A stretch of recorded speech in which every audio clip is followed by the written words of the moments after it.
नमस्कार, मी सतीश मुंडे. व्हिडिओ बनवण्याचं कारण म्हणजे काल परवा एका चिमुकलीवरती झालेला बलात्कार.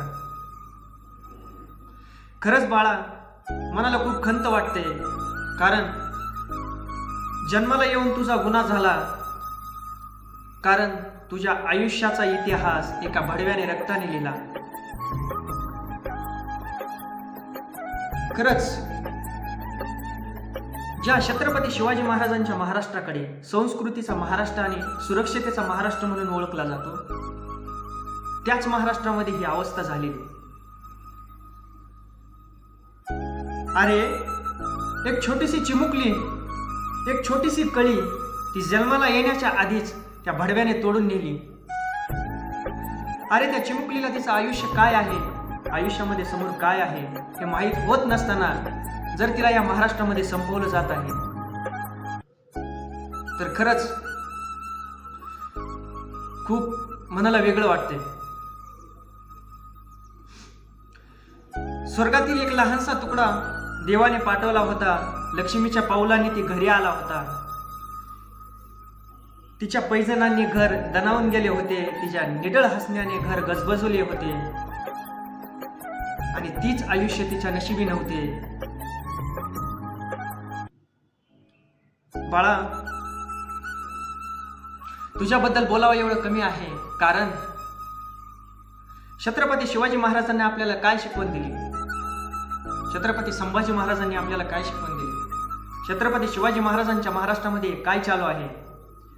छत्रपती शिवाजी महाराजांच्या काळामध्ये आपल्या माया बहिणीकडे जर कोणी वाईट नजरेनं बघितलं तर त्यांचे डोळे काढले जात होते.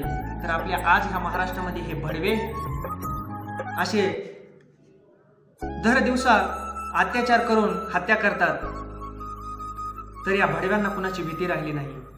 मी सांगतो, अशा भडव्यांना ना भर रस्त्यामध्ये उभं जाळलं पाहिजे, कारण या भडव्याचं बघून दुसरा भडवा असा काही पाऊल उचलणार नाहीये. खरंच मला मुलींना एक सांगा वाटते, मुलींनो, तुम्ही तुमचे आयुष्य जगत असताना तुम्ही तुमचं आयुष्य झाशीच्या राणीसारखं जगा, कारण तुमच्यासमोर असे हजारो इंग्रज आले तर त्यांचा बाप काही करू शकत नाही. मुलींना तुम्हाला एक विनंती आहे, तुम्ही समजू नका की मी मुलगी आहे, कारण तुम्ही ज्याही परिस्थितीमध्ये आहेत आणि ज्याही वेळेमध्ये आहेत ती वेळ विसरून जा. कारण या महाराष्ट्रामध्ये तुमचा कैवारी कोणी राहिला नाही. तुमचं पाऊल तुम्हाला उचलायचं आहे. मुलींना तुम्हीही काही कमी नाहीत. अशा भडव्यांना तुमच्या समोर देखील येण्याची लायकी नाही, कारण पण तुम्ही ठाम असलं पाहिजे. आज आपल्या महाराष्ट्रामध्ये जर आपल्या माया बहिणी सुरक्षित नसत्या तर काय करायचं आहे. ह्या गोष्टी कवर चालणार आहेत.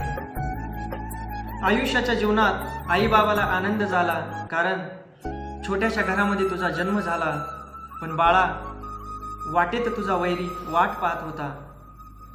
खरंच बाळा, तुला या जड अंतकरणाने